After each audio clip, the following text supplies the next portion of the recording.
नमस्कार, मैं डॉक्टर गुंजन गर्ग, सहायक आचार्य, राजकीय महाविद्यालय गंगापुर सिटी, कोटा विश्वविद्यालय कोटा द्वारा निर्धारित बीए पार्ट तृतीय के द्वितीय प्रश्न पत्र संस्कृत विषय के अंतर्गत विश्रुत चरित पुस्तक निर्धारित है। विश्रुत चरित महाकवि दंडी रचित दश कुमार चरितम के अष्टम उच्छ्वास का एक भाग है। उसी के अंतर्गत हमने थोड़ा सा गद्यांश पूर्व की कक्षा में पढ़ा था। अब हम उसके आगे वाला भाग पढ़ने जा रहे हैं। एतद् आकर्ण्य स्थान एव गुरुभिरनुशिष्टं तथा क्रियते इति अंतःपुरम आविशत्। हमने ये पढ़ा था कि जो विश्रुत है वो घनघोर जंगल में उसको एक बालक और एक वृद्ध मिलता है। जो वृद्ध है वो कुएं में गिर गया होता है और जो बालक है वो उस कुएं के पास खड़ा रो रहा होता है। विश्रुत उसकी आवाज़ सुनकर उसके पास जाता है, उस वृद्ध को निकालता है, उनको कुछ पीने के लिए पानी और खाने के लिए फल देता है। उसके बाद वह वृद्ध जो है वो विश्रुत को अपनी कहानी बताता है कि वह विदर्भ जनपद में एक राजा हुए थे पुण्यवर्मा नाम के, और वह तो मर गए, मृत्यु को प्राप्त हो गए, और उनका जो पुत्र था वो अनंत वर्मा था। और उस अनंत वर्मा को उनके एक मंत्री वसुरक्षित ने कुछ उपदेश दिए थे। उसी संदर्भ में यह चल रहा है। वसुरक्षित के उपदेशों को सुनकर के जो राजा अनंत वर्मा है अपने अंतःपुर में प्रवेश करता है। उसी संदर्भ में है एतद् आकर्ण्य, इस प्रकार सुनकर, स्थान एव उचित ही गुरु के द्वारा अनुशिष्टम, मुझे उपदेश दिया गया है। स्थान पर मतलब उचित समय पर ही गुरु के द्वारा मुझे उपदेश दिया है। तथा क्रियते, उसी प्रकार किया जाएगा। इति, इस प्रकार अंतःपुरम आविशत, वह अंतःपुर में प्रवेश कर गया। कि वसुरक्षित मंत्री के उपदेशों को सुनकर कि आपने मुझे उचित उपदेश दिया, मैं ऐसा ही करूँगा, ऐसा कहकर के वह अनंत वर्मा अपने अंतःपुर में आ गया। तामचा वार्ताम, और उस बात को पार्थिवेन राजा के द्वारा प्रमदा सन्निधौ, अपनी स्त्रियों के पास में प्रसंगीन उदीरिताम, प्रसंगवश कही गई उस बात को उपनिषद में सुनकर के समीप उपविष्टश, समीप में बैठे हुए, चित्तानुवृत्ति कुशलहा, चित्त की वृत्तियों को अनुसरण करने में कुशल, प्रसाद वित्तहा, राजा की कृपा पात्र, गीत नृत्य वाद्यादिषु अभायु, गान नाच वादन आदि में प्रवीण, बाह्य नारी परायणः, वेश्यागामी, पटु चतुर, अयंत्रित मुखः मुँहपट, बहुभंगी विशारदः, अनेक प्रकार के व्यंग्य करने में कुशल, पर मर्म अन्वेषण परहा, दूसरे के रहस्यों को जानने में तत्पर, परिहासिता, उपहास उड़ाने वाले, परिवाद रुचि ही, निंदा करने में रुचि रखने वाला, वैशुन्य पंडितः, चुगलखोरी में पंडित, सचिव मंडलाद अपि, मंत्रियों के समूह से भी उत्कोचहारी, घूस लेने वाला, रिश्वत लेने वाला, सकल दुर्नय उपाध्याय, संपूर्ण दुर्नीतियों का, बुरी नीतियों का गुरु, काम तंत्र कर्णधारः, काम शास्त्र का कर्णधार, कुमार सेवक, बिहारभद्र नाम के उस कुमार सेवक ने स्मित पूर्वक मुस्कुरा करके विज्ञप्यत, राजा से कहा। तात्पर्य यह है कि राजा ने प्रसंगवश वही बातें जो उनके मंत्री ने कही थी अपनी स्त्रियों के सम्मुख में कह दी। वहीं पर ही एक राजा का सेवक जो विहारभद्र था उसने वो सारी बातें सुन ली। इस गद्यांश में उस विहारभद्र की ही विशेषताओं को बताया गया है, कैसा था वो है। एक बार पुनः एतद् आकर्ण्य, इस प्रकार सुनकर के, स्थानेव गुरुपि अनुशिष्टम, उचित समय पर उचित स्थान पर गुरु के द्वारा मुझे उपदेश दिया गया है। तथा क्रियते, वैसा ही किया जाता है। इस प्रकार अंतःपुरमाविशत, अंतःपुर में आ जाता है। तामचा वार्ताम, उस बात को पार्थिवेन राजा के द्वारा प्रमदा सन्निधौ, अपनी स्त्रियों के पास में, प्रसंगीन उदीरिताम, प्रसंगवश कही गई उस बात को उपनिषद में सुनकर के, समीप उपविष्टश, समीप में बैठे हुए, चित्तानुवृत्ति कुशलः, चित्त की अनुवृत्तियों का अनुकरण करने में कुशल, अर्थात व्यक्ति के अनुसार अपने हाव भावों को बदलने वाले में कुशल। प्रसाद वित्तः राजा का कृपा पात्र। गीत नृत्य वाद्यादिषु अवायः गान नाच वादन आदि में कुशल। बाह्यनारी परायणः वेश्यागामी पटुचतुर अयंत्रितमुखः मुंहफट बहुभंगी विशारदः अनेक प्रकार के व्यंग्यों को करने में कुशल। परमर्म अन्वेषण परः दूसरों के रहस्यों को जानने में तत्पर रहने वाला। परिहासिता उपहास उड़ाने वाला। परिवाद रुचि ही निंदा करने में कुशल। पैशुन्य पंडिता चुगलखोरी में पंडित। सचिव मंडलादपि उत्कोचारी जो मंत्रियों के समूह से भी घूस लेने वाला है। सकल दुर्नय उपाध्याय संपूर्ण दुर्नीतियों का गुरु। कामशास्त्र का कर्णधार कुमार सेवक। बिहारभद्र नाम के कुमार सेवक ने मुस्कुरा करके राजा से कहा, देव हे देव देवानुग्रहेण भाग्यवश यदि कश्चित् भाजनम भवति विभूते कोई विभूते यानी संपत्ति का भाजनम पात्र होता है।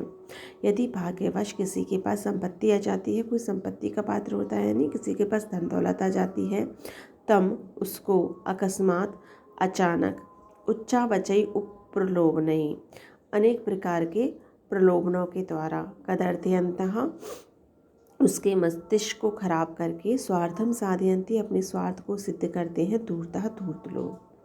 वो राजा से कहता है कि हे राजन, यदि कोई भाग्यवश संपत्ति का पात्र होता है तो धूर्त लोग अनेक प्रकार के प्रलोभनों से अचानक से तात्पर्य है कि अकस्मात अनेक प्रकार के प्रलोभनों से उस व्यक्ति के मस्तिष्क को बिगाड़कर अपने स्वार्थ को सिद्ध कर लेते हैं। तथा ही क्योंकि केचित कुछ लोग प्रेत्य मृत्यु के बाद के निश्चय ही लभ्य प्राप्त होने योग्य अभ्युदय अतिशय उन्नति की आशा अत्यधिक उन्नति की आशाम उत्पाद्य आशा को उत्पन्न करके मुंडयित्वा शिरः सिर को मुड़वा करके बद्धा दर्भ रज्जु भी कुशाओं की रस्सी से बांधकर अजिनेन आच्छाद्य कृष्ण मृगचर्म से लपेटकर नवनीतेन उपलिप्य मक्खन से लीपकर अनशनम भूखे ही शायित्वा उसको सुलाकर सर्वस्वम स्वीकरिष्यन्ति उसका सर्वस्व हरण कर लेते हैं। तात्पर्य यह है कि वो ऐसे लोग जो धूर्त लोग होते हैं, विहारभद्र यह कह रहा है राजा से कि धूर्त लोग होते हैं वो जिनके पास संपत्ति होती है, ऐसे राजा लोगों को क्या करते हैं यज्ञ कर्म आदि में लगा देते हैं और उसके सारे धन को वो खुद हड़प लेते हैं। वो कैसे करते हैं तो कहते हैं ऐसे लोग धूर्त लोग कुछ मृत्यु के बाद प्राप्त होने योग्य अतिशय उन्नति की आशा को उत्पन्न करके, मतलब ये है कि तुम्हें स्वर्ग प्राप्त होगा, तुमको वहाँ पे सुख प्राप्त होगा इस मरने के बाद, ऐसी आशा को उत्पन्न करके उसके सिर को मुड़वा करके उसको कुशाओं की रस्सी से बांध करके कृष्ण मृग चर्म से लपेट करके मक्खन से लीप करके भूखे ही उसको सुला करके उसके सब कुछ को हरण कर लेते हैं। तेभ्यो अपि घोरतरः पाषण्डिनः पुत्रदार शरीर जीवितानि अपि मोचयन्ति। तेभ्यो अपि घोरतरः उससे भी ज़्यादा भयंकर पाखंडी लोग पुत्र पत्नी और शरीर और जीवन से भी उसको दूर कर देते हैं, उसके पुत्र को पत्नी और यहाँ तक कि उसके जीवन को भी छुड़ा देते हैं, यानी उसको मृत्यु के पास पहुँचा देते हैं। यदि कश्चित् पटु जातियो न अस्य मृग तृष्णिकायै हस्तगतं त्यक्तुम इच्छेत, यदि कोई कुशल व्यक्ति इस मृग तृष्णिका के लिए कि मुझे स्वर्ग मिलेगा, इस मृग तृष्णिका के लिए अपने हाथ में आई हुई संपत्ति को त्यागने की इच्छा नहीं करता, तो तब उसको अन्य वे दूसरे धूर्त लोग परिवार आहु उसको घेर कर कहते हैं। यानी अगर कोई कुशल व्यक्ति उनकी मृग तृष्णिका में नहीं फंसता, उनकी बातों में नहीं आता है, तो उसको वो दूसरे प्रकार से घेर कर कहते हैं एकाम अपि काकड़ीम, एक भी कौड़ी से कार्षापण लक्ष्यम आपादेयम, कि हम उसे 1 लाख बना सकते हैं, कि हमें इतना सामर्थ्य है कि हम एक कौड़ी को 1 लाख बना सकते हैं। शस्त्रात् ऋते सर्व शत्रुन घाते, बिना शस्त्र के सारे शत्रुओं को मार सकते हैं। एक शरीर मात्रम अपि मर्त्यम, अकेले एक शरीर मात्र मनुष्य को भी चक्रवर्तिनम विदिधमयि, चक्रवर्ती बना सकते हैं। यस्मत् उद्दिष्टेन मार्गेन आचर्यते, यदि हम जिस मार्ग को हम बताते हैं, यदि उस मार्ग से अगर आप चलते हो तो हम ये सब कार्य कर सकते हैं। पुनः फिर इमे ब्रुवते, यह ये पूछता है, ये बोलता है। हाँ, स पुनः इमान प्रत्यह, वह पुनः इन लोगों को पूछेगा, उन धूर्तों से पूछता है, को असौ मार्ग है थी, वह ऐसा मार्ग कौन सा है जिससे मैं ये सब कार्य कर सकता हूँ। पुनः फिर दोबारा इमे ब्रुवते, ये लोग कहते हैं, ननु निश्चय ही चतस्रः राजनीति राजविद्या, 4 प्रकार की राजविद्याएँ हैं। त्रयी वार्ता अनभिक्ष की दंड नीति इति, कौन कौन सी हैं?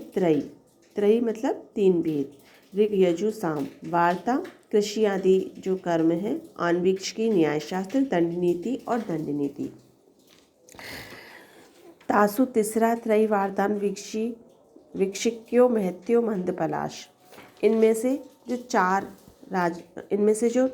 3 है, एक तो त्रयी यानी तीनों वेद, वार्ता कृषि आदि कर्म, अन्वीक्ष की न्यायशास्त्र, महत्यो ये इनमें महान प्रयास करना पड़ता है, मंद फलाश और इसका फल बहुत कम मिलता है। ताहा तावत आस्तम, इसलिए इनको तो छोड़ देना चाहिए। अधिश्व तावत दंड नीति, इसलिए दंड नीति का ही अनुसरण करना चाहिए, उसी का ही अध्ययन करना चाहिए। इयम इदानीम आचार्य विष्णुगुप्तेन मौर्यार्थे षड्वी श्लोक सहस्रे संक्षिप्ता, यह जो दंड नीति है इस समय आचार्य विष्णुगुप्त के द्वारा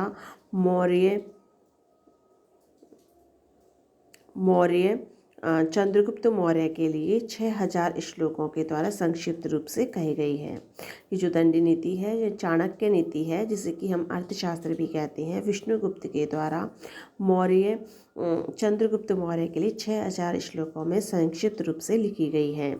स एव इयम आदित्य सम्यक अनुष्ठेयमाना यथोक्त कर्म क्षमा इति, वह यह पढ़ करके, इसी को ही पढ़ करके भली भांति अनुष्ठान करते हुए जैसा हमने कहा था वैसे कार्य करने में समर्थ हो सकते हैं।